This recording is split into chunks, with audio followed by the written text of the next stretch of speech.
নমস্কাৰ, স্বাগতম জনাইছোঁ মোৰ ইউটিউব চেনেল মোমো ব্লগলৈ। আহকচোন আজি মোৰ লগত আপোনালোকক লৈ যাওঁ এখন ভাৰতৰ প্ৰসিদ্ধ ঠাইলৈ, 6 নম্বৰ জ্যোতিৰ্লিংগ। 6 নম্বৰ জ্যোতিৰ্লিংগ বুলি কয়, যিখন আছে আপোনাৰ ডাকিনী পাহাৰত গড়চুক পামহিৰ ওচৰত। এয়া আমি আহি আছোঁ আপোনাৰ মেইন ৰোডৰ পৰা, আপোনাৰ গড়চুকৰ এইটো লখৰা ৰোডৰ পৰা এনেকৈ কাটি পেলাই আহিব লাগে। এইটো ভীমাশংকৰ মন্দিৰৰ এখন মেইন গেট হয়। এই গেটখনেদি আপুনি সোমাই 1 কিলোমিটাৰমান যাব লাগিব ইয়াৰ পৰা। এনেকৈ গাঁৱলীয়া ৰাস্তা হয়, পাহাৰৰ মাজত হয় এই পাহাৰখনক আপোনাৰ ডাইনী পাহাৰ বুলিও কোৱা হয়। এনেকৈ আপুনি ৰাস্তা দি যাব লাগিব, এইটো ৰাস্তা হয়। এনেকৈ গৈ পেলাই ইয়াতে পায় মন্দিৰটো। ইয়াতে এই মন্দিৰটোৰ বিষয়ে শিৱপুৰাণত বহুতখিনি কথাই উল্লেখ আছে এই মন্দিৰটোৰ বিষয়ে। এনেকুৱা পাহাৰীয়া ৰাস্তা হয়, এই পাহাৰীয়া ৰাস্তাইদি যাব লাগিব। এনেই গাড়ী নিব দিয়ে আধা ৰাস্তালৈকে, কিন্তু তাৰপিছত আকৌ গাড়ী নিব নিদিয়ে। এনেকৈ আহি এই পাহাৰীয়া এলেকা, পূৰা পাহাৰীয়া। ইয়াতে আপোনাৰ গধূলি হাতী ওলাই বুলি কয় ইয়াৰে মানুহবিলাকে। আৰু ৰাতিপুৱা আপোনাৰ প্ৰথম মন্দিৰৰ পুৰোহিতৰ আগতে মানে ইয়াতে এয়া মন্দিৰত মানে হাতী আপোনাৰ গা ধুৱাই বুলি ইয়াৰে পূজাৰীবিলাকে ক'ব বিচাৰে। প্ৰথমতে ইয়াতে আহি গণেশ মন্দিৰ এটা পায়, গণেশ বাবা মন্দিৰ। গণেশ মন্দিৰৰ পৰা পাই পিনে তাৰ ছাইডেদি আপোনাৰ যাব লাগে ভীমাশংকৰলৈকে। এইটো ভীমাশংকৰ ৰাস্তা, পাহাৰীয়া ৰাস্তা হয়। এনেকৈ পাহাৰীয়া ৰাস্তা, পূৰা ঠাণ্ডা জেগাখিনি। এনেকৈ যাব লাগে। এনেই গাড়ী আনিব দিয়ে, কিন্তু আমি অনা নাই, অকণমান খোজকাঢ়ি আহিছোঁ। এই গণেশ মন্দিৰৰ পৰা আধা কিলোমিটাৰমান আহিলেই মানে এইটো এয়া ঠাইডোখৰ পায়। এইটো হৈছে 6 নম্বৰ জ্যোতিৰ্লিংগ। 6 নম্বৰ জ্যোতিৰ্লিংগ। শিৱপুৰাণৰ মতে আপোনাৰ ৰাৱণৰ সৰু ভায়েক কুম্ভকৰ্ণ আৰু ৰাক্ষসী কৰ্কটীয়ে ভীম নামৰ এটা শক্তিশালী ৰাক্ষসৰ জন্ম দিছিলে, যি সকলো জীৱকে দমন কৰিছিল আৰু ধৰ্মদ্ৰোহী আছিল আৰু প্ৰজাগণক বিনাশ কৰিব বিচাৰিছিলে। আৰু ৰামৰ হাতেৰে নিজৰ পিতৃক হত্যাৰে ভীমাসুৰে বদলা ল'ব বিচাৰিছিলে আৰু তপস্যা কৰি শক্তিশালী হৈছিলে, আপোনাৰ ব্ৰহ্মাৰ পৰা বৰ লাভ কৰিছিলে। তাৰপিছত কামৰূপৰ ৰজাৰ ওপৰতো উপদ্ৰৱ চলাইছিলে এই ৰাক্ষসে। এনেকৈ আহি আৰু এটা আপোনাৰ এনেকুৱা এটা মন্দিৰ পায়। এইটো কি মন্দিৰ হয় নামটো নাজানো, মন্দিৰ এটা পায় এনেকৈ। আকৌ তাৰ পৰা অকণমান আহিব লাগে, এনেকৈ পূৰা পাহাৰীয়া এলেকা হয়। এনেকৈ পাহাৰীয়া এলেকা পূৰা। এয়া দেখিছেনে, এইটো এটা নদী হয়, সেইটো এটা মৰা নদী বুলি কয়। এনেকৈ আহিব লাগে মৰা নদী, পূৰা পাহাৰীয়া এলেকা হয়। এনেকৈ আহিব লাগে। আমাৰ মোমো পূৰা গৈ আছে দেউতাকৰ লগত। এয়া এইটো হৈছে মৰা নদী। এয়া জংঘল আছে, জংঘলত হাতী আছে তাতে, সেইকাৰণে গধূলি ইয়াতে আহিব নিদিয়ে মানে। এনেকৈ আহে। এয়া হৈছে পদুম পুখুৰী। ইয়াতে পদুম ফুল আছে, পদুম ফুল ফুলে, এতিয়া নাই ফুলা, এটা দুটা চাগে ফুলি আছে। এইটো পদুম পুখুৰী, দেখিছেনে কি ধুনীয়া। তো পদুম ফুল ফুলে ইয়াতে, পদুম পুখুৰী হয়। আকৌ তাৰ পৰা অকণমান আহিব লাগে। আমি খোজকাঢ়িয়ে আহিছোঁ। এনেকৈ এইখিনিলৈকে গাড়ী আহিব দিয়ে, ইয়াৰ পৰা আহি পিনে আকৌ খোজকাঢ়ি যাব লাগে। পূৰা মানে জংঘলৰ মাজত এনেকুৱা ৰাস্তা, পাহাৰীয়া ৰাস্তা। এইটো কিবা এটা ঘৰ এটা বনাইছে ইয়াতে, কি বনাব এইটো বনাইছে আৰু এটা ঘৰ এটা বনাই থৈছে এনেকৈ। এয়া দেখিছেনে কি ধুনীয়া আৰ্ট কৰিছে, এনেকৈ কৰি থৈ দিছে। এইটো পদুম পুখুৰীটোত পদুম ফুল ফুলি আছে ধুনীয়া কৰি। এয়া দেখিছেনে পদুম পুখুৰী। এটা ৱালে পিছত চাগে এইবিলাক কিবা বনাব আৰু প্ৰজেক্টৰ। এয়া দেখিছেনে ফুল এটা ফুলি আছে। আৰু কেতিয়াবা এনেকুৱা বহুত মানে গোটেই পুখুৰীতে পদুম ফুল ফুলি থাকে, বহুত ধুনীয়া লাগে। আকৌ তাৰ পৰা আহি পেলাই এনেকুৱাকৈ আহিব পাৰি। এইবিলাক বনাই থৈ দিছে, গাড়ী পাৰ্কিংবিলাক কৰা আছে। এয়া হৈছে মেইন গেটখন, ভীমাশংকৰ। এইটো হৈছে ভীমাশংকৰ বুলি কয়। এয়া দেখিছেনে এখন মেইন গেট। এয়া এনেকৈ মানে চেৰি আছে, চেৰিৰে তললৈকে নামি যাব লাগে। নিজৰা আছে, নিজৰা এনেকৈ পাৰ হৈ পেলাই নিজৰা এটা আছে, নিজৰাইদি এনেকৈ যাব লাগে সেইটো। আৰু সেই ব্ৰহ্মাৰ পৰা বৰ লাভ কৰি বহুত মানে কামৰূপৰ ৰজাৰ ওপৰত উপদ্ৰৱ চলাইছিলে। আৰু তেতিয়া সেই কামৰূপৰ ৰজা বহুত ধাৰ্মিক আছিল, আৰু তেওঁ এটা কি কৰিলে, শিৱৰ এটা পাৰ্থিৱ মূৰ্তি বনাই ৰাণীৰ লগত পূজা কৰিব ধৰিছিলে। আৰু শিৱ তেতিয়া সেই ভীমাসুৰৰ উপদ্ৰৱৰ কথা গম পাই সেই পাৰ্থিৱ মূৰ্তিটোতে প্ৰকট হৈছিলে আৰু সেই স্থানত ত্ৰিশূল পেলাইছিল বুলি কৈছে, ত্ৰিশূল পেলাইছিল বুলি কোৱা হয়। আৰু সেই ত্ৰিশূল পেলাই আপোনাৰ ভীমাসুৰৰ সকলো অস্ত্ৰ শস্ত্ৰ তছনছ কৰিছিলে আৰু শিৱৰ ক্ৰোধত ভীমাসুৰ ৰাক্ষসক ভস্ম কৰি দিলে। এনেকৈ মানে শিৱ পুৰাণৰ মতে এইখিনি আছে। এয়া ওপৰৰ পৰা দেখিছেনে কি ধুনীয়া।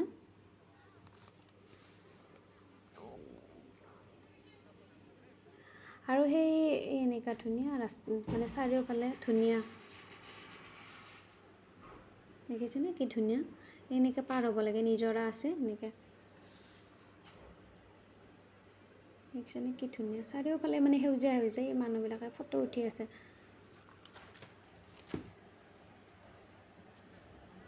এয়া দেখিছেনে চাৰিওফালে ধুনীয়া ধুনীয়া এনেকুৱা। এয়া মানুহবিলাকে ফটো উঠি আছে, চাৰিওফালে সেউজীয়া সেউজীয়া। এয়া নিজৰা আছে এইপিনে, এইবিলাক দেখিছেনে মানুহবিলাকে। এয়া আমাৰ মৌৱে গৈছে দেউতাকৰ লগত, তাই পানী দেখিলে তাই মানে বহুত ভাল পায়, এনেকৈ নামি গৈছে এতিয়া এয়া দেউতাকৰ লগত, চাওকচোন। এয়া পানীত পূৰা পানী খেলিছে তাই পূৰা মানে পানী দেখিলে তাই খুব ভাল পায়। চব মানুহবিলাকে ইয়াতে মানে ইয়াৰ পানী মানে ভৰি ধুই পেলাই মানে মেইন মন্দিৰ ভাগলৈকে যায়, য'ত জ্যোতিৰ্লিংগটো আছে ইয়াতে। এইবিলাক দেখিছেনে পানী, এইটো নিজৰা হয়, এই ধুনীয়াকৈ দেখিছেনে কি ধুনীয়া। চাওকচোন কি ধুনীয়া, পানীটো বহুত চাফা হয় ইয়াৰে, দেখিছেনে কি ধুনীয়াকৈ আহি আছে, কি ধুনীয়া।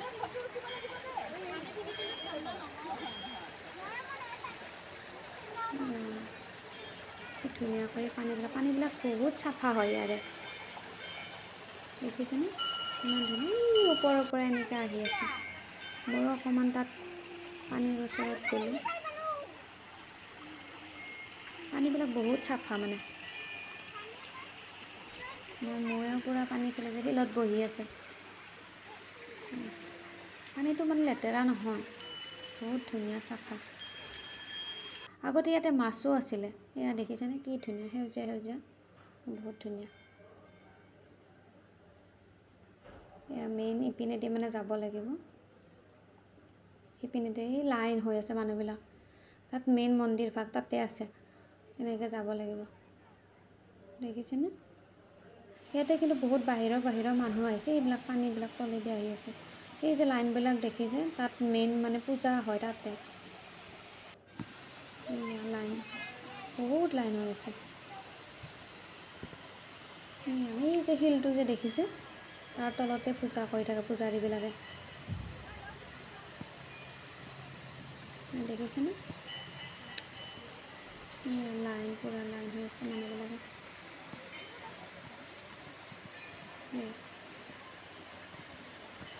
তাতে বাবাৰ জ্যোতিৰ্লিংগ যিটো কয়, সেই বাবাৰ জ্যোতিৰ্লিংগ তাতে আছে। সেই ঠাইডোখৰ তাত পূজা কৰি আছে, দেখিছেনে পূজা কৰি আছে তাতে। আপোনালোকে আহিবচোন, এইটো এটা পবিত্ৰ ঠাই। আকৌ ইয়াতে মানে আপোনাৰ শিৱৰাত্ৰি বহুত ডাঙৰ কৰি হয়, আকৌ বলবম এইবিলাকো হয়। শিৱ বাবাৰ মানে এইটো পবিত্ৰ স্থান বুলি কোৱা হয় আৰু এইটো। এনেকৈ আমি মানে লাইন ধৰি আছোঁ, এই তাত মানে যাব লাগিব, পূজা কৰিব আৰু যাব, পানী ঢালিব দিব তাতে। সেইটো পানী দি মানে ধোৱা যাই থাকে, জ্যোতিৰ্লিংগ ভাগ পানী দি মানে ধোৱা গৈ থাকে, দেখিছেনে। মেইন এয়া পূজা কৰি আছে তাতে।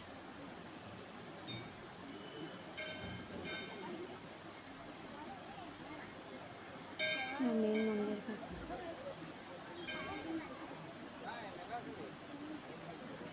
এয়া দেখিছেনে কি ধুনীয়া।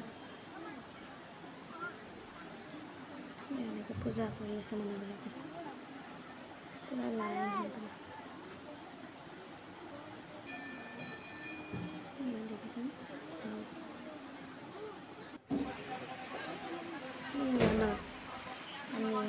পানী আহি আছে,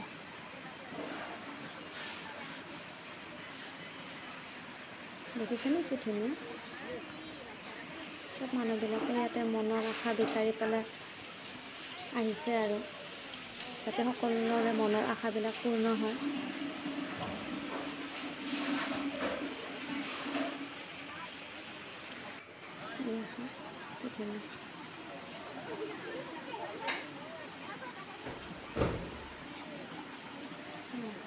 পূজা কৰি আছোঁ।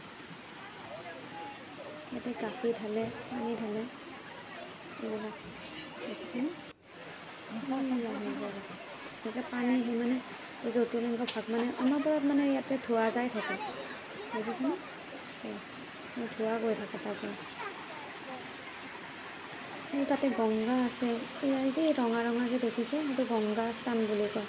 ইয়াতে পুৰোহিতে জনাব দিছে যে ইয়াতে গংগা মা হয়, গংগা মাৰ স্থান বুলি কয়। তাত ৰঙা ৰঙা যে দিয়া আছে যে সেইভাগ, কি ধুনীয়া লাগিছে, বহুত ধুনীয়া, বহুত পবিত্ৰ স্থান আৰু পূৰা পূজা কৰি আছে ইয়াতে পূজাৰে। এয়া ৰঙা ৰঙা যে সেই ভাগ যে ইমান শিলত যে এয়া দেখিছে, এইবাৰ গংগা মাৰ স্থান বুলি কৈছে। ইয়াৰে পূজাৰীয়ে কৈছে এইবাৰ গংগা মাৰ স্থান বুলি কৈছে। এয়া দেখিছেনে? এনেকৈ আমিও ভগৱানৰ ওচৰত প্ৰাৰ্থনা কৰি আহিলোঁ আৰু বাবাৰ ওচৰত। এয়া মানে মেইন হেৰিটো।